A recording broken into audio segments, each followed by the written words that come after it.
अस्सलाम वालेकुम स्टूडेंट्स, आज की इस वीडियो के अंदर मैं 12th क्लास स्टैट्स का कंप्लीट गैस पेपर आप लोगों को प्रोवाइड करने वाली हूँ। स्टूडेंट्स, इस पर ऑलरेडी पेयरिंग स्कीम अपलोड है, अगर आप लोगों ने नहीं देखी तो वो लाजमी देखें। अब स्टूडेंट्स, इसके अंदर मैं आप लोगों को कुछ इंपॉर्टेंट इंस्ट्रक्शंस भी बताने वाली हूँ कि अगर आप लोगों ने तैयारी स्टार्ट नहीं की, आप लोग तैयारी कर रहे हैं या आप लोगों ने तैयारी कर लिया, तो आप लोगों को इंपॉर्टेंट क्वेश्चंस का पता होना चाहिए।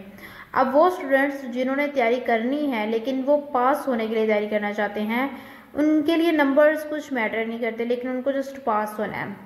और इसके अलावा वो स्टूडेंट्स जिन्होंने पास तो होना है लेकिन अच्छे मार्क्स के साथ, हम लोग इसके बारे में डिटेल में डिस्कस करते हैं। सो यहाँ पर हम लोग सबसे पहले अपने MCQs की शीट पर आ चुके हैं। यहाँ पर आप लोगों को MCQs शो हो रहे होंगे, ये आप लोगों ने साथ साथ देख लेने हैं, आंसर्स साथ मेंशन है।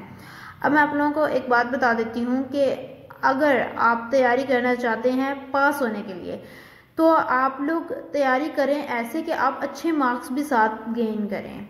लेकिन कुछ स्टूडेंट्स ऐसे हैं जिन्होंने 11th एंड 12th के बाद कुछ नहीं करना, लेकिन उन्होंने जस्ट पास होना है, तो उनके लिए भी मैं कुछ इंपॉर्टेंट चीज़ें बता देती हूँ ताकि वो पास हो जाएं। अब अच्छे मार्क्स भी आपको साथ गेन करने चाहिए, लेकिन जिन्होंने तैयारी अभी तक स्टार्ट ही नहीं की, जो चाहते हैं कि बहुत शॉर्ट चीज़ें उनको याद करनी हो ताकि वो पास हो जाएं, तो उनके लिए ये है कि वो एक्सरसाइज के शॉर्ट क्वेश्चंस कर लें, एक्सरसाइज के MCQs कर लें, और उसके अलावा हर चैप्टर के अंदर डेफिनेशंस जो हाईलाइट होती है ना वो कर लें। मींस के हाईलाइटेड डेफिनेशंस हर चैप्टर के अंदर बताई जाती हैं, वो आप लोगों ने कर लेनी है। उसके अलावा अगर तो आप पास होना चाहते हैं अच्छे नंबर्स के साथ, तो आपने क्या करना है, आपने यहाँ पर जो मैंने गेस्ट पेपर प्रोवाइड किया है ना, इसको इस तरीके से प्रिपेयर करना है। लाइक आपने पेयरिंग स्कीम देख लिया, पेयरिंग स्कीम के अंदर इंपॉर्टेंट चैप्टर्स भी आपने देख लिए हैं।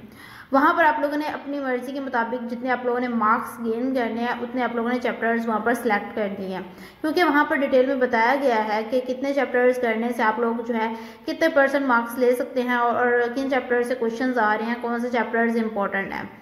तो वो आप लोगों ने देख लेना है और उसके मुताबिक यहाँ पर आप लोगों ने शॉर्ट, लॉन्ग एंड MCQs को प्रिपेयर कर लेना है।